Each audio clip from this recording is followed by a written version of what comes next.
നമസ്കാരം. 7 മണി ബുള്ളറ്റിലേക്ക് സ്വാഗതം. വാർത്തകൾ വായിക്കുന്നത് രേഷ്മ. ആദ്യം പ്രധാന വാർത്തകൾ.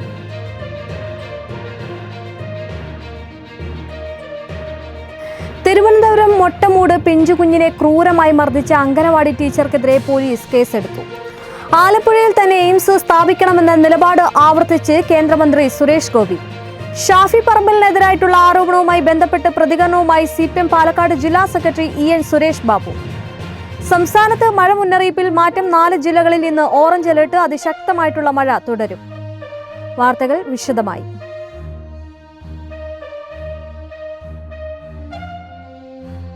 തിരുവനന്തപുരം മൊട്ടമൂട് പിഞ്ചുകുഞ്ഞിനെ ക്രൂരമായി മർദ്ദിച്ച അംഗനവാടി ടീച്ചർക്കെതിരെ പോലീസ് കേസെടുത്തു.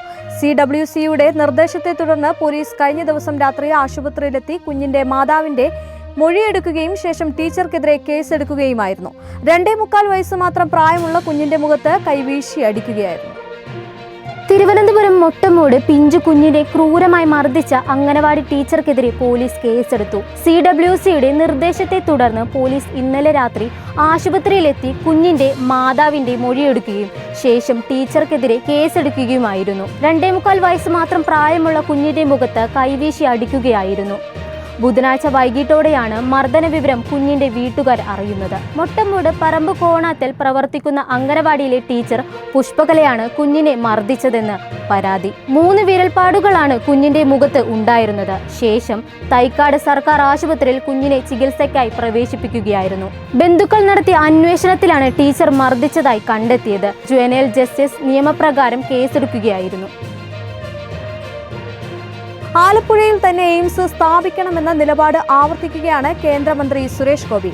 എയിംസ് വിഷയത്തിൽ തനിക്ക് ഒറ്റ നിലപാടാണെന്നും സുരേഷ് ഗോപി പറഞ്ഞു. ആലപ്പുഴയിൽ തന്നെ എയിംസ് സ്ഥാപിക്കണമെന്ന നിലപാട് ആവർത്തിക്കുകയാണ് കേന്ദ്രമന്ത്രി സുരേഷ് ഗോപി. എയിംസ് വിഷയത്തിൽ തനിക്ക് ഒറ്റ നിലപാടാണെന്ന് സുരേഷ് ഗോപി നേരത്തെ തന്നെ വ്യക്തമാക്കിയിരുന്നു. പറയാനുള്ളതെല്ലാം കേന്ദ്രം പറഞ്ഞിട്ടുണ്ടെന്നും 2016 മുതൽ ഇതേ കാര്യം പറയുന്നുവെന്നും സുരേഷ് ഗോപി കൂട്ടിച്ചേർത്തു. അതേസമയം എയിംസ് ആലപ്പുഴയിൽ സ്ഥാപിക്കണമെന്ന് കേന്ദ്രമന്ത്രി സുരേഷ് ഗോപിയുടെ പ്രസ്താവനയെ തള്ളി BJP ആലപ്പുഴ ജില്ലാ നേതൃത്വം രംഗത്തെത്തിയിരുന്നു. സുരേഷ് ഗോപിയുടെ നിലപാടിനെതിരെ BJPയിൽ തർക്കം രൂക്ഷമാകുകയാണ്. എന്നാൽ എയിംസ് വിഷയത്തിൽ സുരേഷ് ഗോപിയെ തള്ളി BJP സംസ്ഥാന ജനറൽ സെക്രട്ടറി MT രമേശ് രംഗത്ത് വന്നിരുന്നു.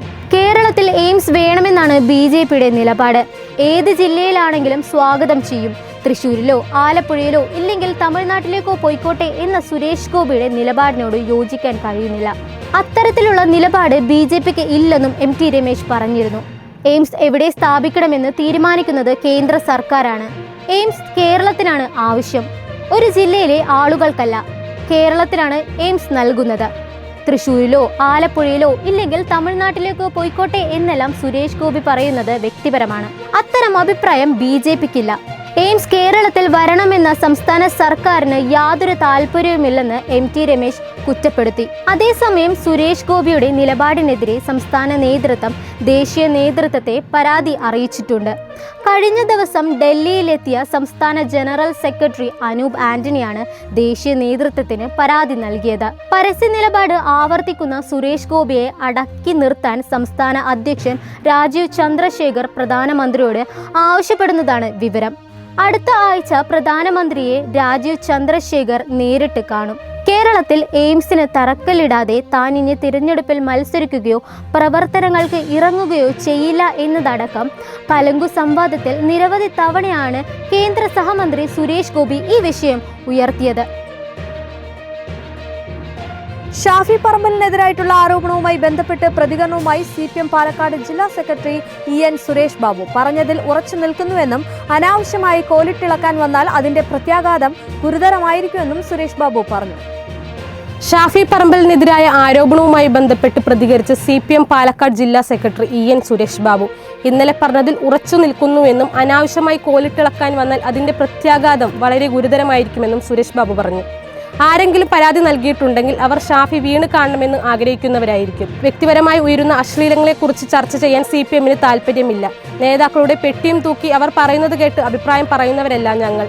ആരെങ്കിലും പറയുന്നത് കേട്ട് അഭിപ്രായം പറയുന്നവരല്ല CPM എന്നും വ്യക്തതയുള്ള കാര്യങ്ങൾ പറയണമെന്നും സുരേഷ് ബാബു കൂട്ടിച്ചേർത്തു. സതീശനെതിരെ പുതിയ ഗ്രൂപ്പ് രൂപീകരിച്ച് മുന്നോട്ടു പോകാൻ തീരുമാനിച്ചപ്പോൾ തിരിച്ചടിച്ചുവെന്നും സുരേഷ് ബാബു പ്രതികരിച്ചു. ഭംഗിയുള്ള സ്ത്രീകളെ കണ്ടാൽ ഷാഫി ബംഗളൂരുവിലേക്ക് ട്രിപ്പ് വിളിക്കുമെന്നായിരുന്നു സുരേഷ് ബാബു പറഞ്ഞിരുന്നത്. കസ്റ്റംസ് വാഹനം പിടിച്ചെടുത്ത നടപടിയിൽ ഹൈക്കോടതിയെ സമീപിച്ച് നടൻ ദുൽഖർ സൽമാൻ. കസ്റ്റംസ് നടപടി ചോദ്യം ചെയ്തുള്ള ഹർജിയുമായാണ് നടൻ ഹൈക്കോടതിയെ സമീപിച്ചത്. ഓപ്പറേഷൻ നാങ്കോറിന്റെ ഭാഗമായി ലാൻഡ് റോവർ വാഹനം പിടിച്ചെടുത്തത് ചോദ്യം ചെയ്താണ് ഹർജി നൽകിയത്. എല്ലാ നിയമ നടപടികളും പൂർത്തിയാക്കിയാണ് വാഹനം വാങ്ങിയത് എന്നും വാഹനം വിട്ടുകിട്ടണമെന്നും ദുൽഖർ ആവശ്യപ്പെട്ടു. ദുൽഖർ സൽമാന്റെ 4 വാഹനങ്ങളാണ് കസ്റ്റംസിന്റെ അന്വേഷണ പരിധിയിലുള്ളത്. ഇതിൽ 2 വാഹനങ്ങളാണ് പിടിച്ചെടുത്തിരിക്കുന്നത്. ഇതിൽ ഒരു വാഹനം മറ്റൊരാളുടെ പേരിലാണ് രജിസ്റ്റർ ചെയ്തിരിക്കുന്നത്. ചൊവ്വാഴ്ചയാണ് ദുൽഖർ സൽമാന്റെ പനമ്പള്ളി നഗറിലെ വീട്ടിലും പൃഥ്വിരാജിന്റെ തേവരയിലെ വീട്ടിലും കസ്റ്റംസ് പരിശോധന നടത്തിയത്. പിന്നാലെ ദുൽഖറിന്റെ 2 വാഹനങ്ങൾ പിടിച്ചെടുക്കുകയായിരുന്നു. പൃഥ്വിരാജിന്റെ വീട്ടിൽ പരിശോധന നടന്നെങ്കിലും വാഹനം കണ്ടെത്താൻ കഴിഞ്ഞില്ല. നടൻ അമിത് ചക്കാലക്കലിന്റെ എളമക്കര പൊറ്റക്കുഴിയിലെ വീട്ടിലും പരിശോധന നടത്തിയിരുന്നു. അമിതിന് 8ഓളം വാഹനങ്ങൾ ഉണ്ട് എന്നാണ് വിവരം. അമിതിനെ കസ്റ്റംസ് ഓഫീസിലേക്ക് വിളിച്ചു വരുത്തി മൊഴിയെടുത്തിരുന്നു. ചൊവ്വാഴ്ച നടത്തിയ പരിശോധനയിൽ 36 വാഹനങ്ങളാണ് കസ്റ്റംസ് പിടിച്ചെടുത്തത്. കേരളത്തിലേക്ക് 150 മുതൽ 200 വരെ SUVകൾ എത്തിച്ചു എന്നാണ് കസ്റ്റംസ് കരുതുന്നത്. വരും ദിവസങ്ങളിലും പരിശോധന വ്യാപിപ്പിക്കാനാണ് കസ്റ്റംസിന്റെ തീരുമാനം. ഭൂട്ടാനീസ് ഭാഷയിൽ വാഹനം എന്നർത്ഥം വരുന്ന നാങ്കോർ എന്നാണ് കസ്റ്റംസ് സംഘം ഓപ്പറേഷൻ നൽകിയിരിക്കുന്നത് പേര്. കേരളത്തിൽ ശക്തമായ മഴ തുടരും. 4 ജില്ലകളിൽ ഇന്ന് ഓറഞ്ച് അലേർട്ട് പ്രഖ്യാപിച്ചു. പത്തനംതിട്ട, കോട്ടയം, ഇടുക്കി എന്നീ ജില്ലകളിലാണ് ഓറഞ്ച് അലേർട്ട് പ്രഖ്യാപിച്ചത്. 5 ജില്ലകളിൽ യെല്ലോ അലേർട്ടാണ്. സംസ്ഥാനത്ത് ശക്തമായ മഴ തുടരാൻ സാധ്യത. 8 ജില്ലകളിൽ ഇന്ന് യെല്ലോ അലേർട്ട്. തെക്കൻ കേരളത്തിലും മധ്യ കേരളത്തിലും മഴ കനക്കാൻ സാധ്യതയെന്ന് കേന്ദ്ര കാലാവസ്ഥാ വകുപ്പ് മുന്നറിയിപ്പ് നൽകി. തിരുവനന്തപുരം, കൊല്ലം, പത്തനംതിട്ട, ആലപ്പുഴ, കോട്ടയം, എറണാകുളം, ഇടുക്കി, തൃശൂർ ജില്ലകളിലാണ് ഇന്ന് യെല്ലോ മുന്നറിയിപ്പ് നൽകിയിരിക്കുന്നത്. മലയോര മേഖലകളിൽ മഴയും കാറ്റും ശക്തമായേക്കും. ശനിയാഴ്ചയോടെ ശക്തമായ മഴ വടക്കൻ കേരളത്തിലും വ്യാപിക്കും എന്നാണ് കേന്ദ്ര കാലാവസ്ഥാ വകുപ്പിന്റെ മുന്നറിയിപ്പ്. ശക്തമായ കാറ്റിനും കടൽ പ്രക്ഷോഭത്തിനും സാധ്യതയുള്ളതിനാൽ കേരള, കർണാടക, ലക്ഷദ്വീപ് തീരങ്ങളിൽ ശനിയാഴ്ച മത്സ്യബന്ധനത്തിന് വിലക്ക് ഏർപ്പെടുത്തി.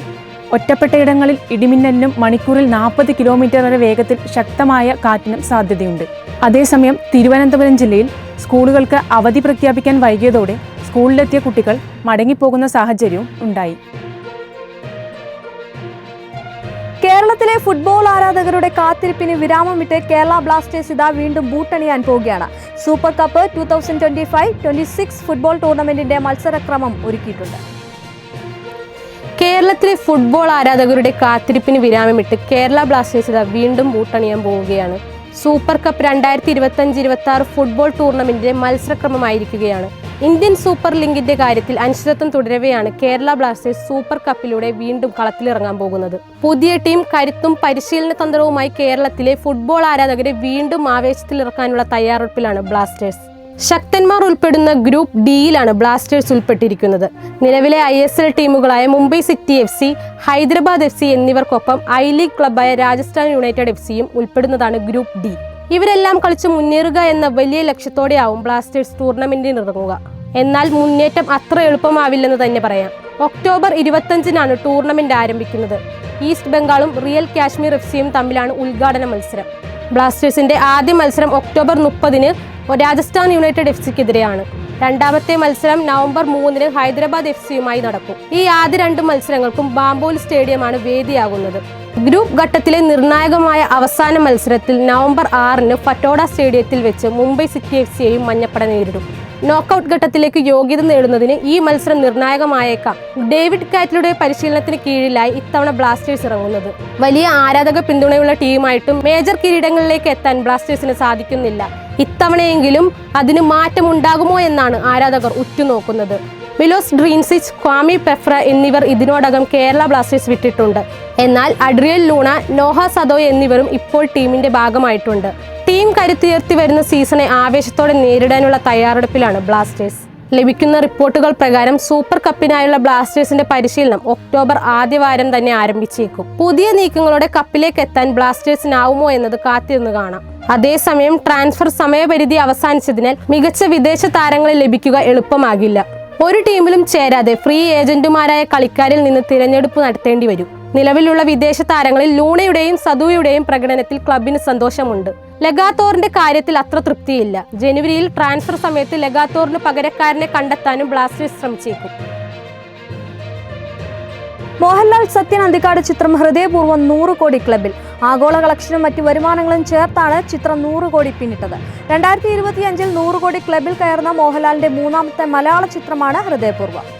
സത്യനന്ദിക്കാട് സംവിധാനം നിർവഹിച്ച് മോഹൻലാൽ നായകനായി എത്തിയ ചിത്രമായിരുന്നു ഹൃദയപൂർവ്വം. ആഗോള ബോക്സ് ഓഫീസിൽ ചിത്രം 75.73 കോടി കളക്ഷൻ നേടിയപ്പോൾ വിദേശത്ത് നിന്നും മാത്രം 29.25 കോടി ഹൃദയപൂർവ്വം ആകെ നേടിയിട്ടുണ്ടെന്നാണ് റിപ്പോർട്ടിൽ പറയുന്നത്. ഇപ്പോഴിതാ മോഹൻലാൽ ചിത്രം ജിയോ ഹോട്ട്സ്റ്റാറിലൂടെ സ്ട്രീമിംഗ് തുടങ്ങുകയാണ്. കോമഡി എലമെന്റുകളൊക്കെ തിയേറ്ററുകളിൽ രസിപ്പിക്കുന്നുണ്ടെന്ന് ചിത്രം കണ്ടവർ സമൂഹമാധ്യമത്തിൽ കുറിച്ചിരിക്കുന്നു. മോഹൻലാൽ സംഗീത് പ്രതാപ് കോംബോയ്ക്ക് മികച്ച സ്വീകാര്യതയാണ് ലഭിച്ചത്. മികച്ച ബാക്ക്ഗ്രൗണ്ട് സംഗീതവും ഛായാഗ്രഹണവും ചിത്രത്തിന്റെ ആകർഷണമാണ്. ഫീൽ ഗുഡ് ചിത്രമാണ് ഹൃദയപൂർവ്വം എന്ന് പൊതുവെയുള്ള പ്രതികരണങ്ങൾ. ലാലു അലക്സ്, മാളവിക മോഹൻ, സംഗീത്, സിദ്ദിഖ്, ബാബുരാജ്, സബിത ആനന്ദ് തുടങ്ങി വലിയൊരു താരനിര ചിത്രത്തിൽ ഒരുങ്ങിയിരിക്കുന്നത്. ആശീർവാദ് സിനിമാസും സത്യനന്ദിക്കാടും ഒരുമിക്കുന്ന 5ാമത്തെ ചിത്രം കൂടിയാണ് ഇത്. 2015-ൽ പുറത്തിറങ്ങിയ എന്നും എപ്പോഴും എന്ന ചിത്രമാണ് മോഹൻലാൽ സത്യനന്ദിക്കാട് കൂട്ടുകെട്ടിൽ ഒടുവിൽ എത്തിയത്. ഇതോടെ 7 മണി ബുള്ളറ്റിൻ അവസാനിക്കുന്നു. നാളെ വീണ്ടും കാണാം.